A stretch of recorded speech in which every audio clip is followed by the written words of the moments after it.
नमस्कार। आकाशवाणी चंडीगढ़ से प्रादेशिक समाचारों के साथ मैं रत्तिका। पहले इस बुलेटिन के मुख्य समाचार। वायुसेना प्रमुख एयर चीफ मार्शल विवेक राम चौधरी ने कहा है कि तीनों सेनाओं की संयुक्त योजना और संचालन प्रक्रियाओं के लागू होने से भारतीय वायुसेना की समग्र लड़ाकू क्षमता में और अधिक वृद्धि होगी। हरियाणा के सहकारिता मंत्री डॉक्टर बनवारी लाल ने कहा है कि सभी सहकारी चीनी मिलों को इस महीने के अंतिम सप्ताह से लेकर नवंबर के दूसरे सप्ताह के दौरान पिराई के लिए चालू कर दिया जाएगा। हरियाणा में 3,60,000 टन धान की खरीद के लिए ई खरीद पोर्टल पर पास जारी किए गए। और पंजाब एवं हरियाणा उच्च न्यायालय ने डेरा सच्चा सौदा के पूर्व प्रमुख के खिलाफ चल रहे रणजीत सिंह हत्या मामले की सुनवाई अन्य सीबीआई अदालत में स्थानांतरित करने के लिए दायर की गई याचिका खारिज की। देश भर में 18 वर्ष से अधिक आयु के सभी लोगों के लिए सरकारी केंद्रों में निःशुल्क टीकाकरण अभियान चलाया जा रहा है। आपसे अपील है कि कोविड रोधी टीका जरूर लगवाएं और इन आसान उपायों का पालन करें। मास्क लगाएं, 2 गज की सुरक्षित दूरी बनाए रखें, बार-बार हाथ धोने और साफ सफाई का ध्यान रखें। अब समाचार विस्तार से।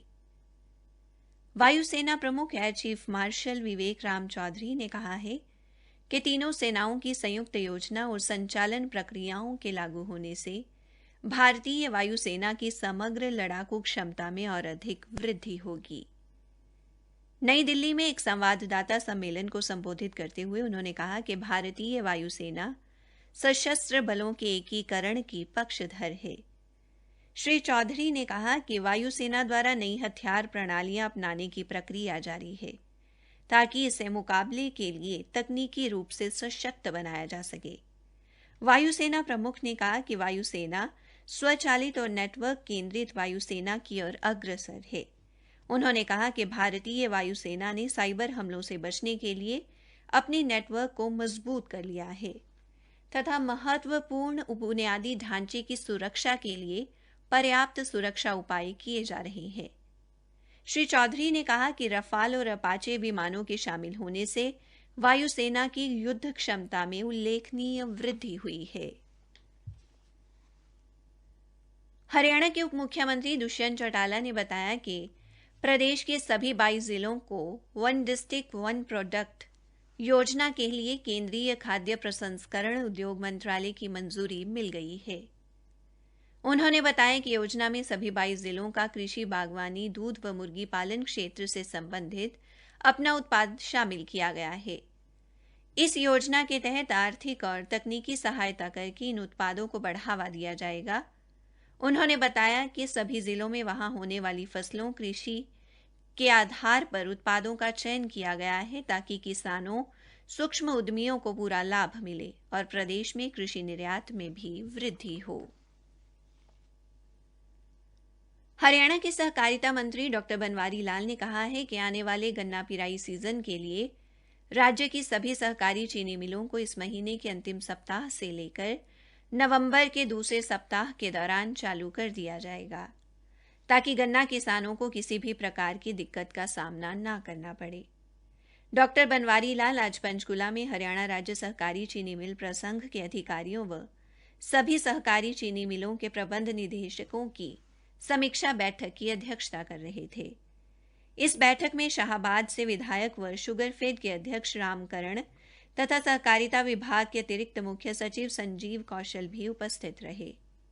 बैठक में बताया गया कि पलवल की सहकारी चीनी मिल 26 अक्टूबर, पानीपत, करनाल, शाहबाद की सहकारी चीनी मिलें 9 नवंबर तथा रोहतक की सहकारी चीनी मिल 10 नवंबर को चालू कर दी जाएगी। इसी तरह गन्ने की पिराई के लिए सोनीपत, जींद, गोहाना की सहकारी चीनी मिलों को 11 नवंबर तथा कैथल व संध की चीनी मिल को 12 नवंबर को चालू कर दिया जाएगा।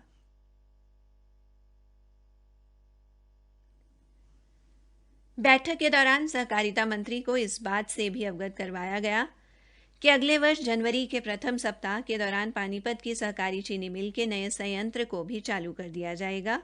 इसके अतिरिक्त उन्होंने संबंधित अधिकारियों को इथेनॉल के उत्पादन के लिए बाजरे व आलू में पाए जाने वाले ग्लूकोज के बारे में भी अध्ययन करवाने के निर्देश दिए हैं। प्रादेशिक समाचार आकाशवाणी चंडीगढ़ से प्रसारित किए जा रहे हैं।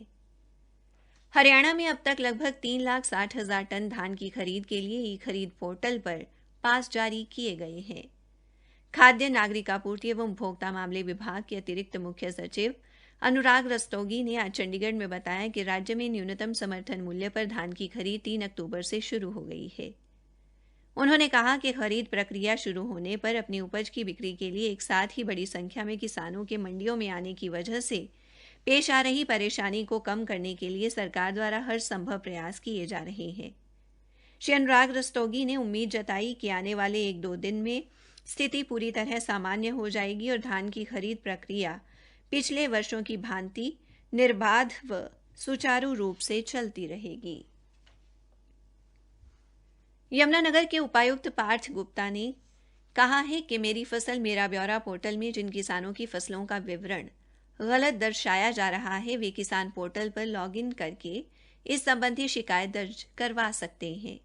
यह शिकायत संबंधित तहसीलदार व नायब तहसीलदार को भेजी जाएगी तथा इन राजस्व अधिकारियों द्वारा शिकायत की जांच के बाद फसल का विवरण और ब्यौरा पोर्टल पर शीघ्र ठीक कर दिया जाएगा। उपायुक्त ने कहा कि इससे किसानों को अपनी धान की फसल मंडियों में ले जाने के लिए गेट पास के बारे में भी कोई दिक्कत नहीं आएगी। पंजाब एवं हरियाणा उच्च न्यायालय ने डेरा सच्चा सौदा के पूर्व प्रमुख के खिलाफ चल रहे रणजीत हत्या मामले की सुनवाई मौजूदा विशेष सीबीआई अदालत से अन्य सीबीआई अदालत में स्थानांतरित करने संबंधी दायर की गई याचिका खारिज कर दी है। यह याचिका मृतक रंजीत सिंह के पुत्र जगजीत सिंह द्वारा दायर की गई थी। न्यायमूर्ति अवनीश झींगा ने याचिका को ठुकराते हुए कहा कि मृतक के बेटे की आशंकाएं काल्पनिक और अकारण हैं। अदालत ने कहा कि प्रौद्योगिकी के विकास और सोशल मीडिया की सक्रियता के साथ ऐसे याचिकाकर्ताओं द्वारा लगाए गए आरोपों की ध्यानपूर्वक छानबीन किए जाने की जरूरत है। याचिकाकर्ता ने दावा किया था कि इस समय मामले की सुनवाई कर रहे सीबीआई की विशेष अदालत के न्यायाधीश सीबीआई के सरकारी वकील के अनुचित प्रभाव में है। ये सरकारी वकील इस मामले के साथ वास्ता नहीं रखते, फिर भी इस मामले की कार्रवाई में रुचि ले रहे हैं।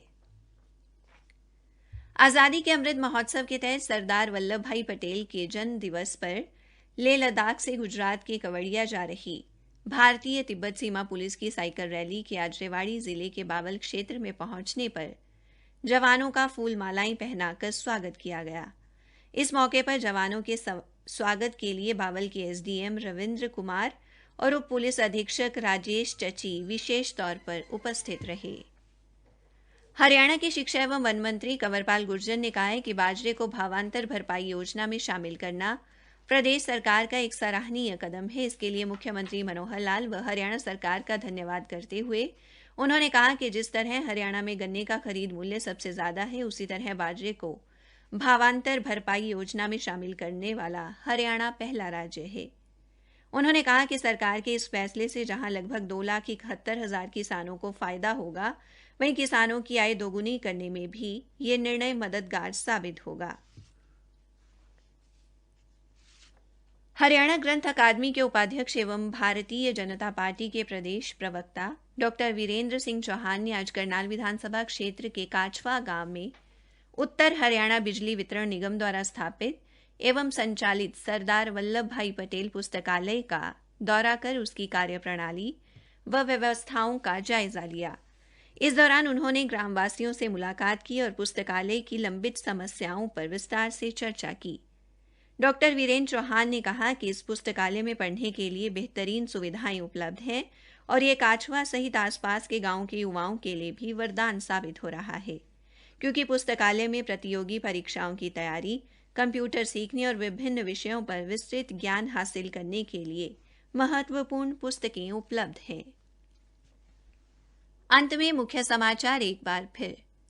वायुसेना प्रमुख एयर चीफ मार्शल विवेक राम चौधरी ने कहा है कि तीनों सेनाओं की संयुक्त योजना और संचालन प्रक्रियाओं के लागू होने से भारतीय वायुसेना की समग्र लड़ाकू क्षमता में और अधिक वृद्धि होगी।